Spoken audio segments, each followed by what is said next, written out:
hati, tiada satu pun yang terjadi tanpa Allah peduli.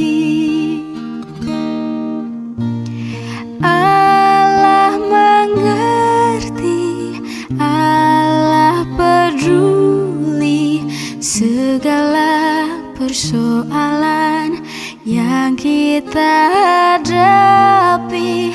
Tak akan pernah dibiarkannya ku bergumul sendiri, sebab Allah mengerti. Shalom, selamat pagi, salam damai sejahtera bagi kita semua. Sebelum kita memulai aktivitas kita di pagi ini, kita kembali membawa diri kita untuk merenungkan kebenaran firman Tuhan dalam sapaan teduh kita. Sebelum kita mendengarkan firman Tuhan, mari kita berdoa. Kami mengucap syukur Tuhan buat kehidupan di hari yang baru ini. Engkau perkenankan kami untuk membuka mata kami dengan kesehatan yang sempurna untuk kembali siap melakukan aktivitas kami. Sebelum itu, kami mau mendengarkan kebenaran firman Tuhan. Bapa yang tolong kami untuk memahaminya, sehingga kami beroleh kekuatan untuk menjalani kehidupan kami. Di dalam nama Yesus kami berdoa. Amin. Saudara-saudara yang terkasih dalam Yesus Kristus, sapaan teduh kita di pagi ini diambil dari Mazmur 138 ayatnya yang ke-7. Beginilah firman Tuhan.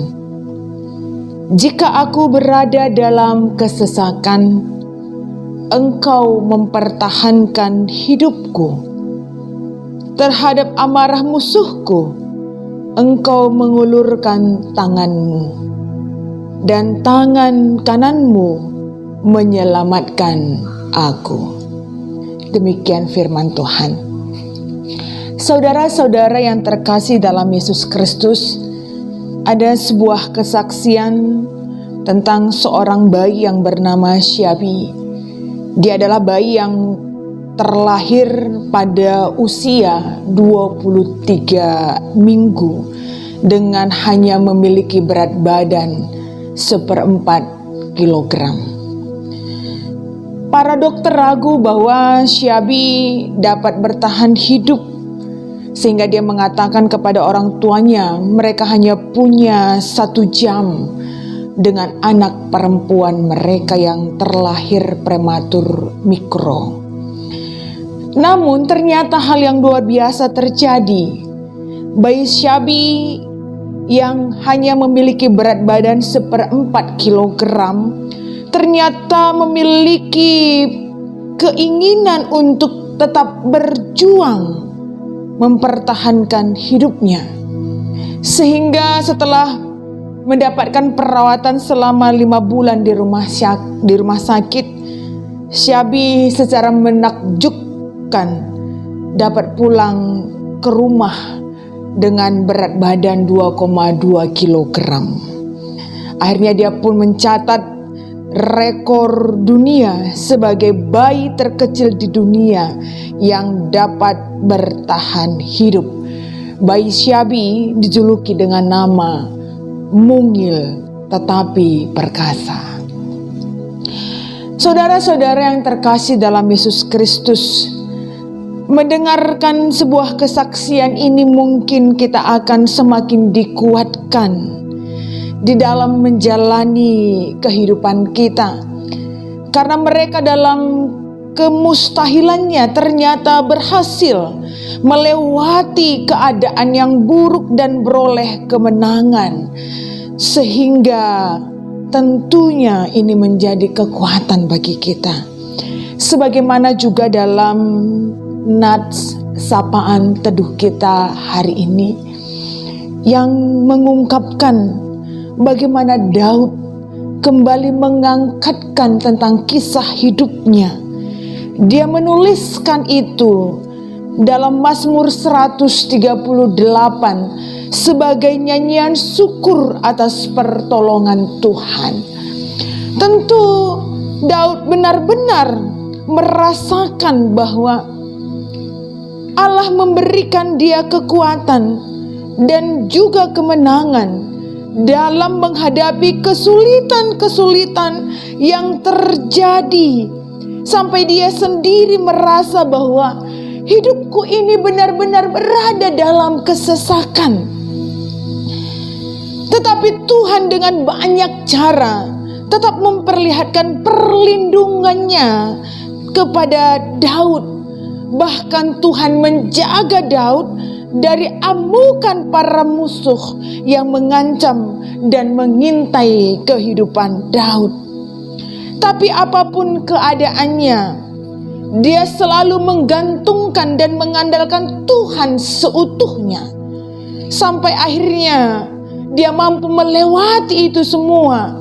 Dan kemampuan itu, keberhasilan itu tentunya adalah hal yang patut untuk disyukuri. Hidup berkemenangan yang hanya dialami ketika dia bersama dengan Tuhan. Dia mengatakan bahwa Tuhan selalu mengulurkan tangannya untuk menuntun Daud. Dalam kegelapan hidup selalu ada secercah harapan. Dalam kemustahilan selalu ada pintu pengharapan. Dalam kesesakan selalu ada kesegaran. Itulah yang dialami oleh Daud, dan dia tahu dan sungguh menyadari itu semua hanya didapatkan ketika dia berjalan bersama dengan Tuhan. Saudara-saudara yang terkasih dalam Yesus Kristus, demikian jugalah hidup kita saat ini. Bukan situasi yang mudah. Hidup kita saat ini amat sangat tidak mudah. Bahaya terpapar COVID-19 mengintai kita selalu. Terlebih-lebih dampaknya yang luar biasa mengguncang seluruh elemen kehidupan kita. Disinilah kita dituntut untuk kembali meyakini bahwa sekalipun saat ini hidup kita tidak baik, tapi dekat dengan Tuhan, maka semua akan mampu kita jalani dan semua akan menjadi baik. Mari kita gantungkan harapan kita kepada Tuhan. Tuhan selalu mengulurkan tangannya kepada kita. Apakah kita mau memberikan tangan kita kepada Tuhan, dan Tuhan menggenggam tangan kita untuk bersama berjalan mengarungi hidup kita. Selamat beraktivitas. Tuhan memberkati kita. Kita berdoa. Kami mengucap syukur ya Bapa buat kebenaran firman-Mu hari ini yang menjadi kekuatan bagi kami. Kiranya Bapa yang memampukan kami untuk mengaminkannya di dalam hidup kami. Sekalipun hidup kami saat ini tidak baik, tapi kami percaya bersama dengan Tuhan, dalam hidup yang tidak baik itu kami akan menjalaninya dengan baik dan pasti akan menjadi baik. Tuhan, kami berdoa khusus buat seluruh jemaat-jemaat Tuhan yang ada di GBKP Runggun Palangkaraya. Tuhan yang memberkati kehidupan seluruh anak-anak Tuhan dalam segala keberadaan mereka, kesehatan mereka, pekerjaan mereka, terlebih-lebih buat pendeta kami dan juga buat seluruh pertua dan diaken, pengurus PJJ, pengurus kategorial yang menjadi teman sekerja Tuhan. Bantu mereka Bapa untuk semakin menopang jemaat Tuhan, terlebih-lebih dalam pandemi saat ini. Bagaimana kami menjawab kebutuhan jemaat Tuhan sehingga mereka pun merasa disegarkan dalam kesesakan hidup saat ini. Bapa yang baik, kami juga berdoa buat seluruh anak-anak Tuhan yang saat ini terpapar COVID-19. Engkau melihat keberadaan kami ya Tuhan. Beberapa waktu belakangan ini benar-benar memperlihatkan angka yang cukup tinggi orang yang terkonfirmasi positif. Tuhan, Engkau yang membantu seluruh anak-anak-Mu yang hari ini bergumul melawan penyakit karena terpapar COVID-19. Bapa yang berkati seluruh obat-obatan dan perawatan serta makanan yang mereka konsumsi. Buat seluruh tenaga-tenaga medis kami di seluruh rumah sakit, Tuhan yang berikan mereka kekuatan yang baru. Tolong pemerintahan kami Tuhan, dan sadarkan kami sebagai jemaat GBKP agar tetap memiliki hikmat untuk menjalankan protokol kesehatan sebagai wujud kami mencintai hidup yang diberikan Tuhan dan mencintai orang-orang di sekitar kami. Kami akan kembali melakukan aktivitas kami, Tuhan yang bantu kami, sehingga setiap hal yang kami lakukan menjadi kemuliaan bagi nama Tuhan. Di dalam nama Yesus kami berdoa. Amin.